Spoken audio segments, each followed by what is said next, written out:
Metro on 1019 WDET FM. I'm Tia Graham. Now, it's no secret women live longer than men.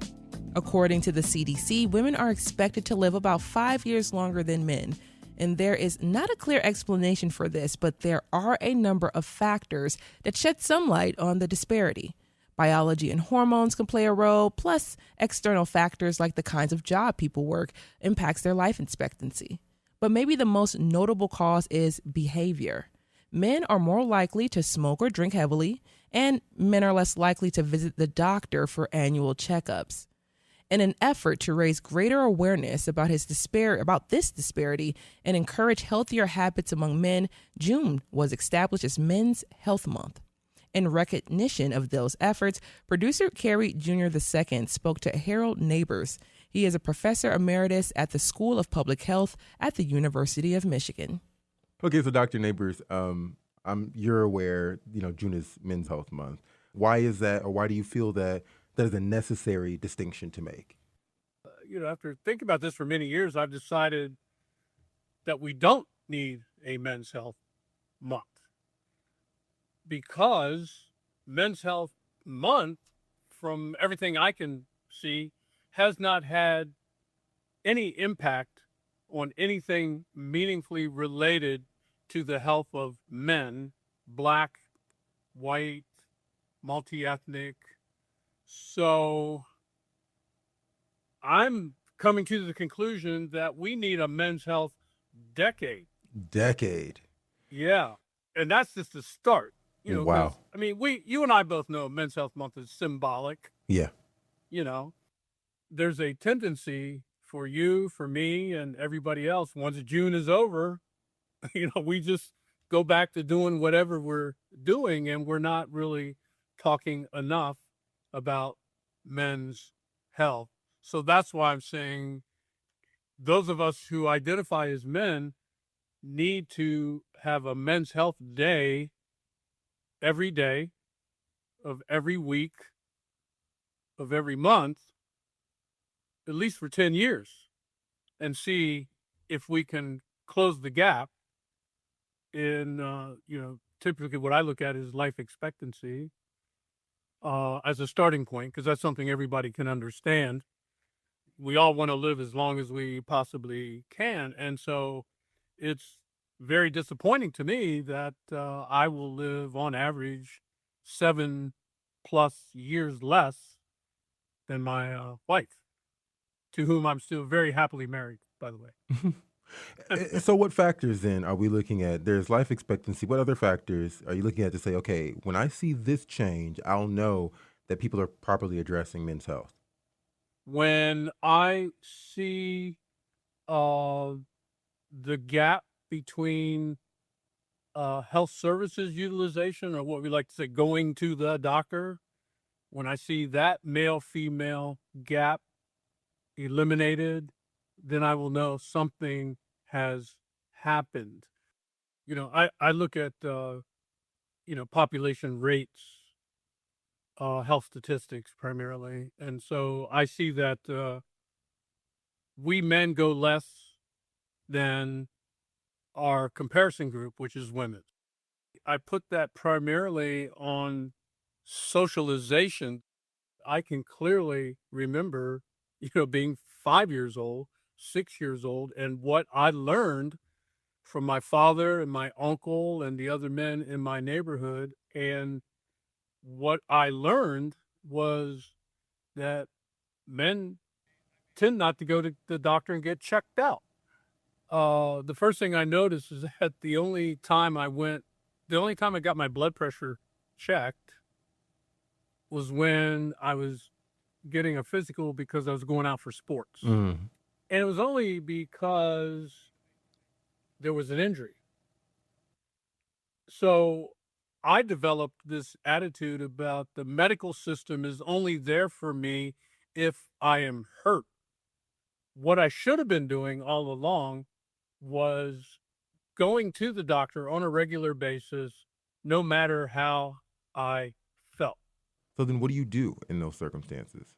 If we're lucky enough to have a physician, and I understand not every man has a physician, or a primary care physician, I should say. But if you are fortunate enough to have access to medical care, you should develop the habit of being checked out by medicine no matter how you feel, which means if you're feeling great, there's no harm. And yeah, going to the doctor. Going to the doctor is great, but it's even more important to develop a relationship with your physician Mm-hmm. so that when you do go, you can have some meaningful, truthful, and honest conversation. And it sounds like preventative too. So, yes. Now, the prevention side of it is much more in our hands and under our control than the physician. So I'm kind of you and I are talking about two things. I see. So One is yeah, how do we nutrition. stay healthy? How do we stay healthy? And that's one of the magic words, nutrition. I want to address the mental part of this one too, because we're talking about kind of broadly health, as you said before, and how that's important for Men's Health Awareness Month. There's this underlying, I think, similarity in, I guess, our response or hesitancy as men to address some of these potential health concerns, and mental health is another big one. Can you first talk about like some of those stressors? So the general label I put on it for Mhm. the emotional well-being is I call it tough guy syndrome. Heard that one. I figured that out really at the age of 5. It was just clear to me I was going to have to learn how to box, and just in case I ever got in a fight. And if I got in a fight, I figured out pretty early in life it's better to win than lose the fight. And I'm not saying that's uniformly negative, but for some of us, it becomes all pervasive. Like in my younger days, I just thought I had to be walking around like I was a tough guy all the time, Mm-hmm. which meant that when I thought about going to the doctor or going for, mental health counseling, that didn't fit my image of me as a tough guy. You were impenetrable. Yeah. Yeah. I don't need, you take it to an extreme and, you'll hear guys say, I don't need anybody's help. Mm-hmm. Like I can handle my business. My friends and I were always saying to each other, when we wanted to talk a little bit about some of the stresses we're facing, that conversation didn't go very far before somebody would say, well, I don't know, you just need to man up. What I figured out from studying black men with depression, was that sometimes manning up results in a man going down.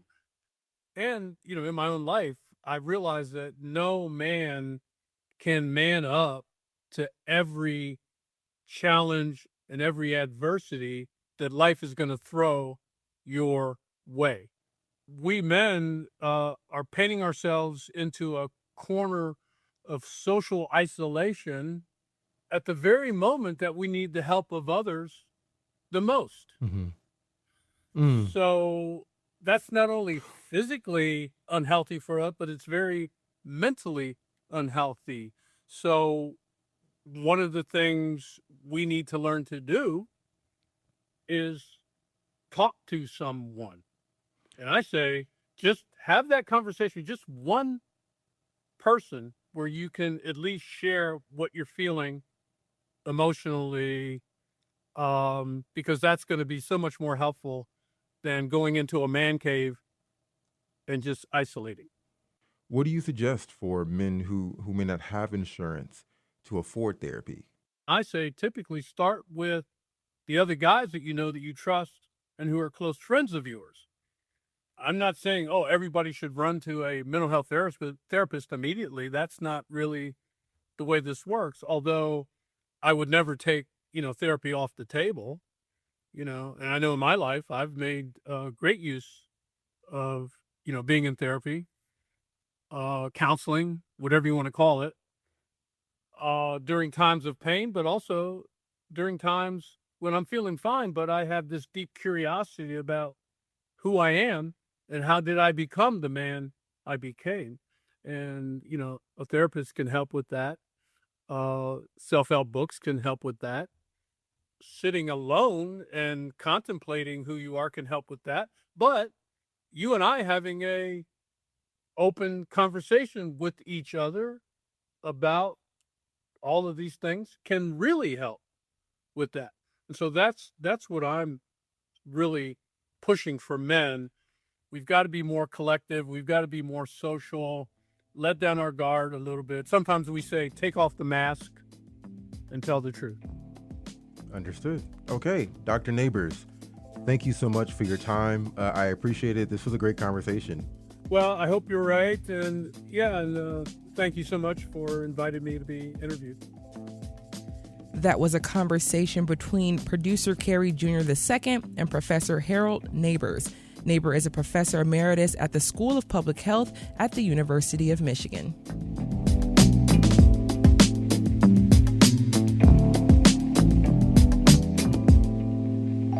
This is The Metro. I'm Tia Graham. We are exploring why men don't live as long as women and what it would take to close the life expectancy gap. As Professor Neighbors highlighted in that conversation, men face societal pressures that discourage regular checkups on their mental health and their physical health. Now we want to turn to a national organization that's working with cities across the country to change that. The African American Male Wellness Agency is a nonprofit focused on reducing health disparities among Black men by providing supportive services and programming to cities. Demetrius Scott is the coordinator for the organization's efforts here in Detroit. He joins us now in studio to talk a little more. Demetrius, welcome to the Metro. Thanks for having me. I really appreciate it. That was a great conversation leading into this. It was. I was hoping all the men are listening right now, are learning a little bit about health and taking care of themselves. But the African American Male Wellness Agency works to address both the mental and physical health of men. How do you address the physical health? So one screening at a time. So I'll be talking a little bit today about Black Men's Wellness Day, which is August 30th at Perfecting Church. It's our Clinic to the Community initiative. So as you said, we're really focused on helping extend the life expectancy of Black men, and that starts with knowing our numbers. Unfortunately, Black men are dying on average about 70%. About 70% in 12 years earlier than white counterparts from preventable diseases. So we're standing in a gap to say, not on our watch, we're going to make sure our Black men understand their numbers and what to do with them. You know, because one thing I am sick of doing is talking about the deaths of Black men who are in their 50s or 60s. And it's just like, there are so many different things that were probably talking to you. Your body was probably talking to you and just didn't know how to listen to it. Absolutely. How do you train or teach men how to listen to the bodies? Stories, right? And you have to really look at the stats. So I'm a math guy. I'm a accounting background, and the stats are alarming, right? Before I got into this work, I didn't see it as that big of a issue or a problem because I didn't understand and look at the numbers. But when I started looking at my family, when I started going through our history and understanding that, it's a reason why our men are dying earlier, because we grew up with this stigma of, if it's not broke, you don't fix it. No bleeding is not really a foul. I'm a sports guy, right? So it's a lot of those stigmas that we usually don't go to the doctor unless we're, crawling, right? We're on our deathbed, we feel like. So having those checkups often and early is how we go about hoping prevent that. And then just having conversations, making it acceptable, making it cool, making it fun. And that's what we do at the Wellness Day. We like to hone it as the most fun that you'll have at a doctor's appointment, right? So you're not coming just thinking about, let's, the screenings. It's let's have fun. Let's be out in the community. Let's make some impact.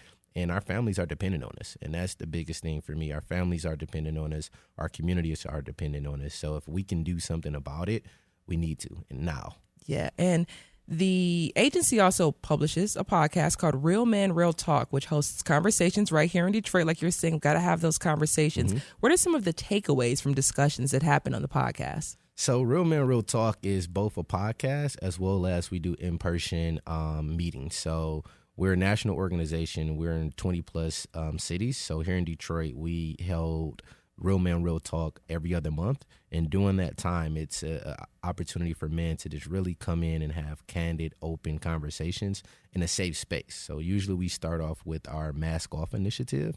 So it's really talking about men about, hey, taking that mask off, taking that cape off.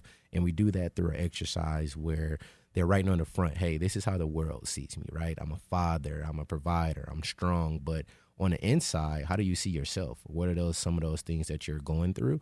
And we start to see things like depression, suicidal thoughts, or lack and things like that. And we start to have conversations about how can we help one another with dealing with some of those things that we're going through. So we have mental health professionals that's on site to help lead the discussion, but it's not just all, dark either, right? It's fun. It's all right.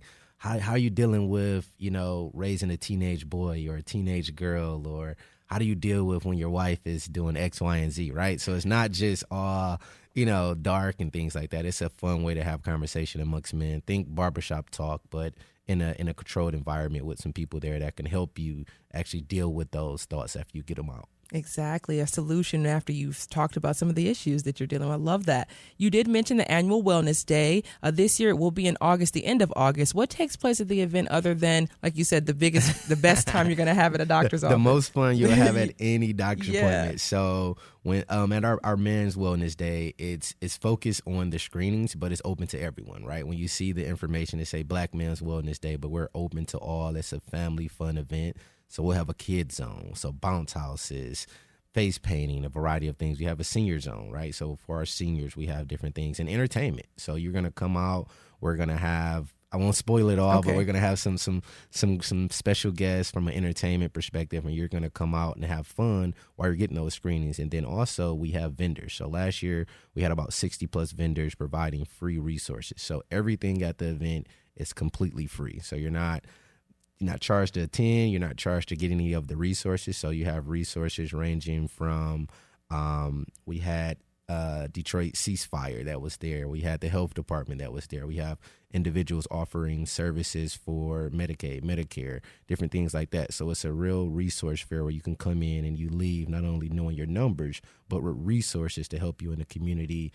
Tax abatement. I heard someone on here earlier talking about taxes and things like that. So we have individuals from the city that'll be there. And it's just an exciting time. I get excited every time I speak about it because we're really making some impact. I love that. That's what I wanted to hear. In the last 30 seconds we have you. If men want details on the work y'all do, where can they find out more? So if you go to aawellness.org, you'll find out more about our work that we're doing, not only here in Detroit, but across the country.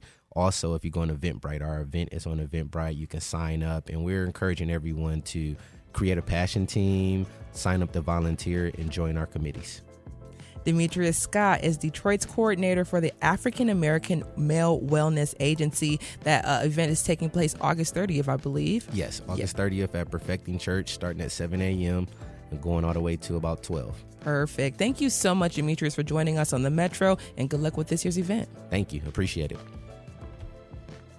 This is WDET-FM, Detroit Public Radio, your connection to news, music, and conversation. You all have a great day.